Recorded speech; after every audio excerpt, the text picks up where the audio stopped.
Straight drive, as always, it's Misbah Haq and Steely Danny Morrison. Good to see you, brother. As always, good to see you too.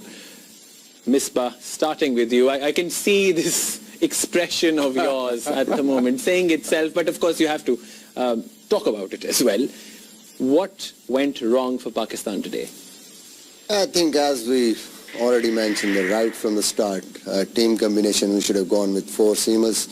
And then obviously starting with a spinner in conditions where, with a left-arm spinner, where we know that Rohit Sharma is a very good player of spin, and only if we introduce spinner, that is for Shikhar Dhawan, and that could be the off spinner. But in these conditions where the ball was moving in the first over, I think we should have gone with a seamer. And then, so many in the first in the field have gone with a seamer. And then letting opposition score and accumulate runs and build partnerships, that was also key for Indian team.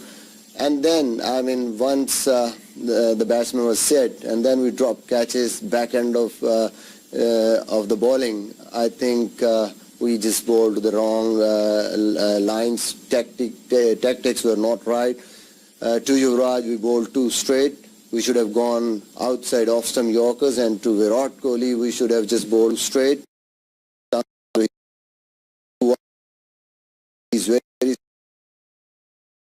And we just let them score runs, and when Virat came in, I think he was out of form. He wasn't playing much of the cricket in IPL. He struggled. We should have known that fact, and we should have attacked him with the seamer, but we just let him score first 20-25 runs. We just gave him spinners to just settle down. I think those were the key points. And then when it comes to batting, I think it was... We will talk about that batting more, but just reflecting on the way India approached this game. Yes, they got some chances as well, let-offs, but overall Virat Kohli seemed very satisfied. He gave around 9 out of 10 for the performance. Yeah, look, I'd agree with probably an 8 or a 9.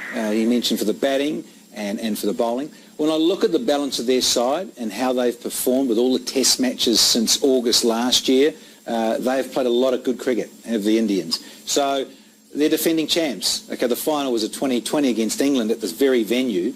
But you look at it, they're a very good side, and they could threaten to go all the way and hold on to their title. You'd think when you look at it, even just now, just sides feeling each other out a little bit. You look at South Africa, who should get better, and India have kicked off very well, and England playing at home. And my other favourite probably would have to be the dear old Aussies. Dare I have to say that?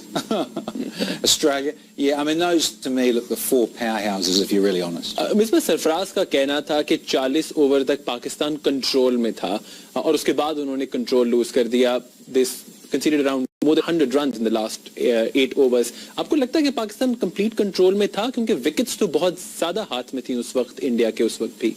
मेरे ख्याल में कहने का मकसद ये था कि सारी सिचुएशन के बावजूद स्टिल ऐसी पोजीशन थी कि अगर हम वहाँ पे 280, 270 अगर हम अपने चांसेस अवेल कर लेते, थोड़ी अच्छी बॉलिंग करते, फील्डिंग ही बेहतर कर लेते, तो मेरे ख्याल में सिचुएशन बहुत बेहतर होती. 280 रन होते या 270 या चले 290 हो जाते, तो वो पाकिस्तान के लिए एक ऐसी स्टेज थी कि कुछ न कुछ पाकिस्तान के लिए इजी होता फिर बैटिंग में. जिस तरीके से हमने मोमेंटम दिया और बिल्कुल ही आखिरी 4 ओवर्स में 70+ रन हुए और कैचेस ड्रॉप हुए, इस किस्म का जब मोमेंटम शिफ्ट होता है तो आपने देखा कि बॉडी लैंग्वेज बिल्कुल ही टीम की जो है वो नीचे हो जाती है, और फिर आप वो एक्सेस बैगेज जो फील्डिंग और बॉलिंग है वो लेके आते हैं बैटिंग में.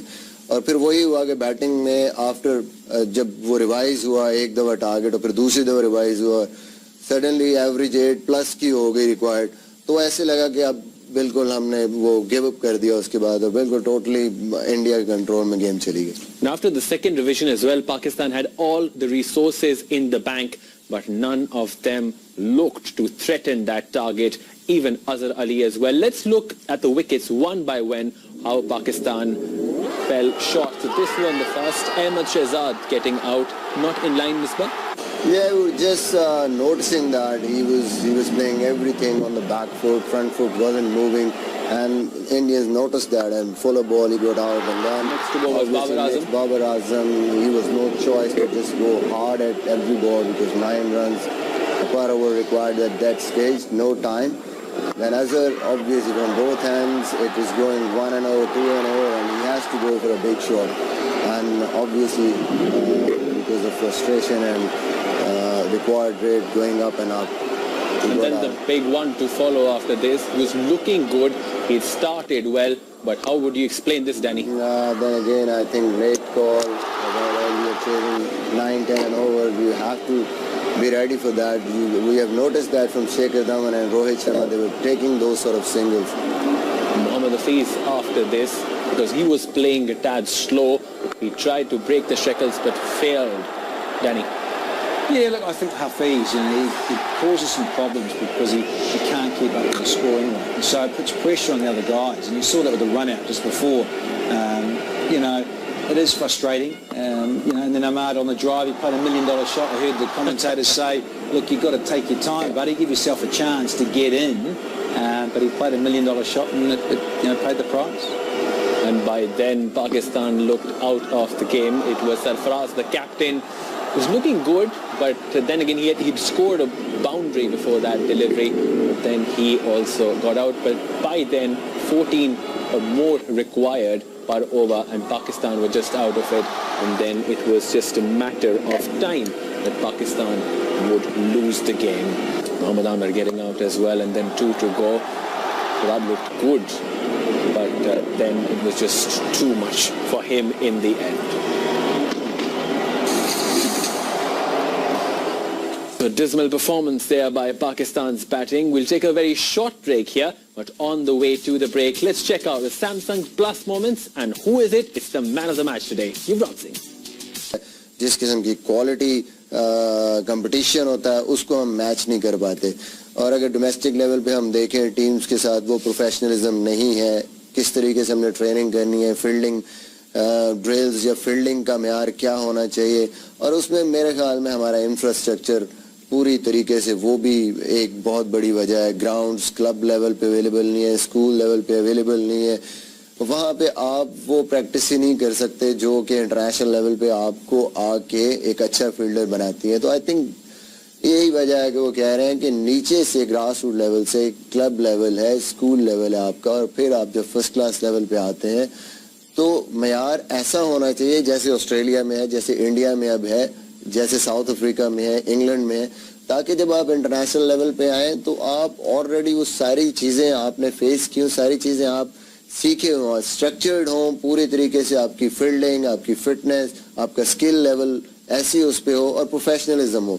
स्पेशली जब पैसा इन्वॉल्व होता है और स्ट्रक्चर्ड होते हैं सारा कुछ आपका नीचे से, तो मेरे ख्याल में फिर रिस्पॉन्सिबिलिटी और आपकी जो परफॉर्मेंस है आप अकाउंटेबल होते हैं. और सबसे जो इम्पोर्टेंट चीज़ है मेरे ख्याल में इन पिकिंग द प्लेयर्स और उनको डेवलप करने में, वो आपका मेरिट है. जितना ज़्यादा हम उस पर एम्फसाइज करेंगे उतने ज़्यादा हमारे जो प्लेयर्स हैं जो डिज़र्व करते हैं उनके लिए ऊपर आके परफॉर्म करना बेहतर होगा, आसान होगा. ये सारी चीज़ें नज़र आती हैं फर्स्ट क्लास लेवल पे. अगर 20 टीमें या 22 टीमें खेल रही हैं तो आई थिंक क्वालिटी लेवल कभी भी वो नहीं आ सकता. जितना हम कम करेंगे, ऑस्ट्रेलिया में 5 टीमें खेलती हैं, तो वो कंपेटिटिव क्रिकेट इतनी होगी कि वो इंटरनेशनल क्रिकेट की तरह का कंपटीशन आपको मिलेगा, और आप अपने स्किल्स को और उस प्रेशर को फेस करते हुए इंटरनेशनल क्रिकेट में आके अपने आप को बेहतर अंदाज में प्रूव भी कर सकते हैं और परफॉर्म भी कर सकते हैं. You know, Danny, in 2012, Pakistan beat India in the bilateral series, which was in India itself. But when it comes to ICC events, for a number of years now, Pakistan have failed to make merry. Do you think the gap is widening, or it has to do with the ICC events, that because there is more pressure there and that's why Pakistan is unable to cope with that? There is pressure, there's no doubt about the ICC events. But when I look at the gentlemen you have unearthed, you've always unearthed some very, very good talent, whether it's quick bowling. I mean, Mohammad Afan is a freak, at 7'1", very exciting when he burst onto the scene. You've had a lot of good left-arm quick bowlers, you've had a lot of good right-arm quick bowlers, you've had unique spinners, you've got batsmen who've got talent galore. I think, as Misbah said, in terms of Pakistan Cricket Board and the first-class structure and harnessing that, I mean, I've spoken to Waqar, I've spoken to Wasim, who I work a lot in media, and you play at a time of the year where it's very cold as well, and so your pitches are very different to what they can be in different times of the year. So the other thing I would probably be a little bit concerned about why did it take the Pakistan Cricket Board so long to get the PSL happening, a 2020 tournament of that nature, given that India wouldn't allow Pakistan players to come and play in India, and then all of the drama that unfolded where from 2009, Pakistan have had to play in the UAE. So you've gone from 2009, even call it 2010, to wait to last year, which is 2016. Yeah. So I think they've missed a little bit of a trick there, missed the boat a little bit. Personally, I don't think there's a lot to tweak. Is that about people's egos? Is it about different people's agendas within that in Pakistan? You see it around the globe. It's not just a thing that's about Pakistan. I think you have to come together and really want this. And as Misbah has talked about, as attitude is massive. Now, today was a classic example where you set the scene with your fielding, and fielding has always been an issue. Sides I've played against 25 years ago, the fielding was always an issue. It was a bit slack. What side was turning up? Who was getting on the right side of the bed today? Because what you need to be able to do is drill youngsters to want to field. They want to get out there and play for each other. Play for your brother that's in the team. It's not just about you being a superstar batter. It's not just about you being a superstar spinner, quick bowler, wicket-keeping all-rounder. You've actually got to come together as a group. And that is a special energy. And I think the sooner that can happen as a collective, then you'll see progress moving forward. Interesting point. Misbah, you would like to add to something to it? मेरे ख्याल में जो बात मैंने पहले की है कि it's not matter of how many teams playing, how many players playing. Pakistan को 15, 20 या 25-30 प्लेयर चाहिए, लेकिन टॉप क्वालिटी चाहिए इंटरनेशनल लेवल पे परफॉर्म करने के लिए और जीतने के लिए. So why we are having only 5 teams in PSL?